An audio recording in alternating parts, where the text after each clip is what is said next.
Well, we bounce out of Hoops Fest, but it doesn't take long to keep things moving because tomorrow night, round 2 starts at John Cain Arena as Melbourne United take on South East Melbourne. I'm Jack Heverin, Derrick Rucker alongside me. Welcome to NBL Now, your Wednesday edition. Ruck, good morning to you. Good morning, Jack. Why don't we start with Tasmania, hey? We'll get to South East Melbourne very, very shortly, but let's talk about the Jack Jumpers. Positive news to start with, and that is that Will Magnay should be cleared to play on Saturday night against Melbourne in the second edition of the grand final rematch. Important here too, Mark Radford spoke to News Corp yesterday, their assistant coach, and no concussion protocols at play here. So it's really just a case of Will being a bit banged up. Yeah, very fortunate news because we saw in that fourth quarter, he took a lot of hits to the body, and then he had an unfortunate collision with Shea Illy late in that game where he looked kind of staggered and he looked woozy, but we're happy to see, and I'm sure Tasmania fans are happy that it was no serious damage to the head and he never had to enter the protocol, and he came out of that with passing colors, and he'll be ready to go Saturday night, in which is a huge game early in the season for the Jack Jumpers. And great news for Tasmania as well. Craig Sword, who didn't play in round 1 because of concussion protocols, will be right to go, which is fantastic for them. How does Saturday night, Ruck, how do they make it look different to what it looked in round 1? Well, they've got to slow down the Melbourne United guards, and I think that's an area where Sword may be able to help in the blitz in his limited time up there. He did show a lot of defensive capabilities. He showed a little bit more offensively in a brief stint than I thought that he had. And I think just the athleticism, he's an experienced hooper. He knows how to play the game. I think that could round out this roster and make it look more whole because we saw gaps in that lineup in game 1 against Melbourne United. And, Jack, they're returning home, and there's going to be a lot of emotion. They're going to let down the championship banner. We know what that crowd looks like. I've been speaking to people down in Tasmania. You can't get a seat into the place. It's packed. You can't get in there. So, like I said, it's going to be emotionally charged, and you can never doubt the pride in the performance of a champion. And I think you're going to see a really strong Jack Jumpers outfit Saturday night. And then just the second part to that, there's been a lot of discussion from Tasmania about their travel schedule. They went to the Blitz, they went to the Intercontinental Cup, they went straight to Perth. So in a way now, is it time to get on with that? They've been at home for a few days now. They've slept in their own beds and all that sort of stuff. Do they just need to get past that and focus on what's in front of them? I'm sure they feel fine now, Jack. And it's one of those things when you start talking about travel and some of the difficult things that you've had to go through based on your success, people don't really want to hear it. I think a lot of people would be grateful and honored to have been able to play in the FIBA Intercontinental Cup and then to be able to travel to Perth. So I'm sure Scott Roth has kind of been able to get home now, settle the troops down, and be like, okay, now let's lock in. We only lost 1 game. That's all it was 1 game. And now they can start their campaign from here. And I'm pretty sure that veteran team would rally around that purpose now and be ready Saturday night. The boys were in good form last night on NBL Overtime. You can check it out online and watch back if you didn't get a chance to watch it live. Halls is hitting pretty hard this year. He's landed a few big ones already. And, well, this might be one of his biggest ones yet. Aron Baynes, Pete Hooley reporting last night, is not actually officially retired. He was at Hoops Fest doing some stuff with Basketball Without Borders, but Halls is sort of suggesting last night that Aron Baynes is open for offers. Well, Jack, we bumped into Aron Baynes in the Virgin Lounge, and I had a look at him, and he looks fit. And Aron is one of those guys that's he's gonna hold his physique for a very long time. He's genetically gifted, and you know, I look around the league, and when I saw Halls' report, I started thinking, where's the best fit? And look, I know he had some run-ins over the past couple of years with the Taipans, and there were some incidents up there in far north Queensland. But Jack, doesn't it make sense for him to join the Taipans? I believe they have a need for him. And if Aron wants to continue playing, that's where I believe he can have the greatest impact. Return to his home base, go up there. He can be the first big off the bench. And now it makes them look totally different up front. You've got Groves, Wardenberg, and Baynes. That's pretty good. And I think that front line can hold up with most in the competition. And again, it gives you veteran presence, and it gives Aron a chance to kind of finish on his terms, so to speak. I'm sure he left Brisbane not feeling like he got accomplished what he came there for. So there's a fit, and I'm just curious to see if he can potentially work out. I can see that working. I mean, the Cairns fans would have to get through the initial dislike that they had for Aron Baynes, but I can see that fitting for sure. Nathan Sobey. You've watched Nathan Sobey very closely for a very long time, Ruck, so you're the right person to talk to here. Copes was strong on this last night and didn't like what he saw from Nathan Sobey in round one. Had the 13 points, had 5 turnovers, was 4 of 11 from the field. There was a tech foul in there as well. We sat up there and watched Friday night. We had no official involvement, so we just sat down and watched the game, which gives us a different perspective. What did you see on Friday night from Nathan Sobey? Well, I think there's a sense of frustration, and even though it's early, he's an outstanding player with great talent, and he has a lot of good ego about what he's trying to do on the floor. And Jack, you know he wants to impact right from the jump. He wants to be considered one of the top players in the league, and I think sometimes that drive and that motivation leads to an impatience and then a resulting frustration because he's not performing to the level that he wants. So my advice would be just be a little bit more patient, play the game, really dig in on the defensive end, because that is somewhere that Southeast Melbourne really needs more focus. If they stop bleeding points and are able to generate stops and turnovers, runouts, and get Nathan out in transition where he can use his athleticism and his supreme physical gifts, then it puts less pressure on him in the half court where things can sometimes get really difficult and the frustration encounters. And look, sometimes his body language doesn't look great, but you know, that's probably another area where the coaching staff can help him and help him look at video and see where they need more of him from a leadership angle. And if he drops, you know, if his body language starts to look bad, then others are going to follow suit.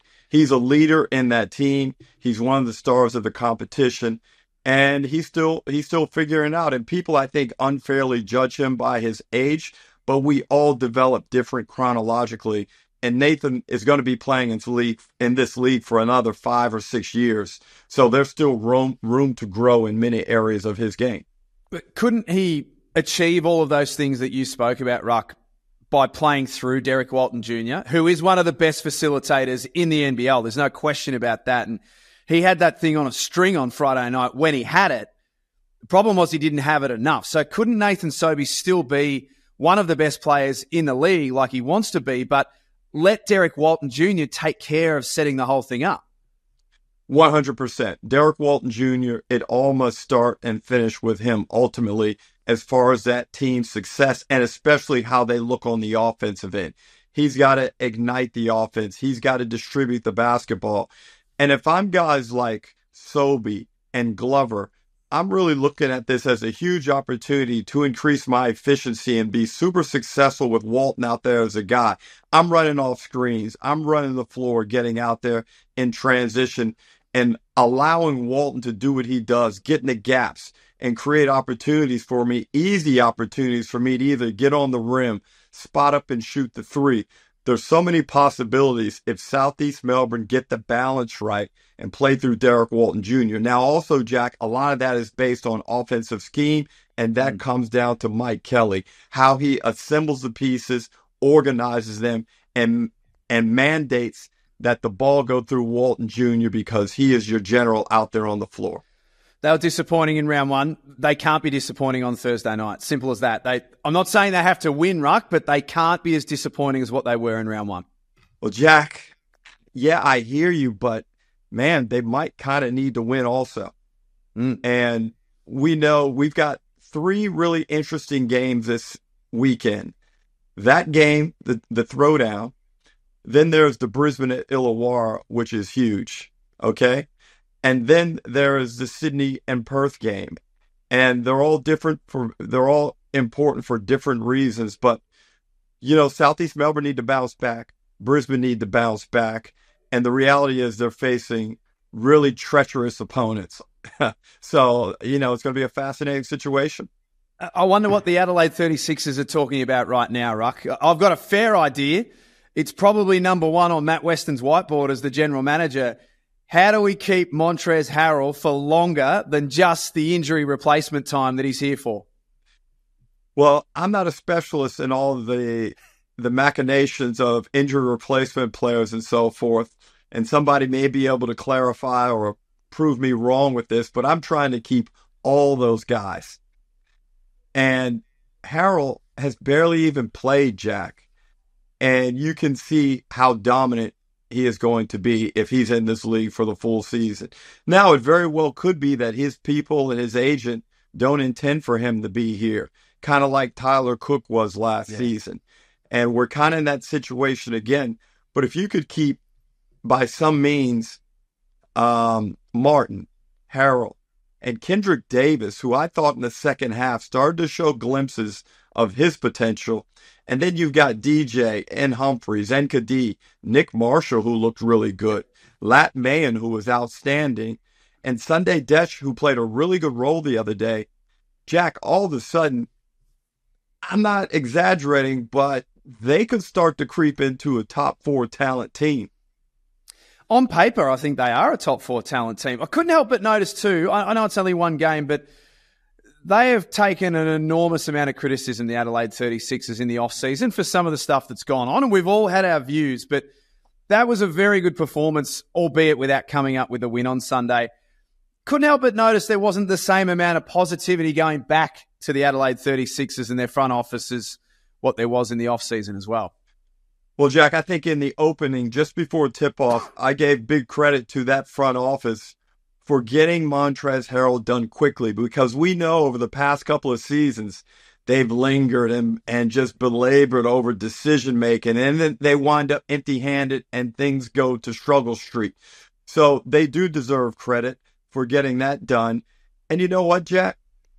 You can't necessarily evaluate them now based on what they've done in the past. Sometimes organizations make a distinct break from their habits and their tendencies of the past, and perhaps that time is now for the Sixers, that they've totally closed the book and are now on to chapter 1 of a totally different novel. Let's finish off with the New Zealand Breakers. They are headed off very shortly to play 3 games, as been announced now, as part of their NBL NBA tour. And Tacko Fall's going to line up for the Breakers. All 7'6" of him is going to be out there for that tour. That's exciting. And it's a great addition. We love a bit of novelty in the NBL, and certainly he brings that. But also he's a solid basketball player. And he spent many years in the NBA. He knows what the league's about. And, it gives a chance for them to go out and really be able to compete physically with NBA rosters. Jack, I wouldn't be surprised if they pop somebody over there. Now, look, it's hard to sneak up on NBA teams now, but they get 3 bites at it with the extra game added this week. And look, they've got enough guys out there. Parker Jackson Cartwright, we know how charged up he gets when he feels slighted. And I think he's going to go in there with a lot of attitude. He feels like, I'm sure Parker Jackson Cartwright feels like he belongs in the NBA, right? Would you say that's a lie, Jack? No, I wouldn't. No. So he's going to go over there thinking, I'm taking anybody. Tyrese Maxey, I'm better than you.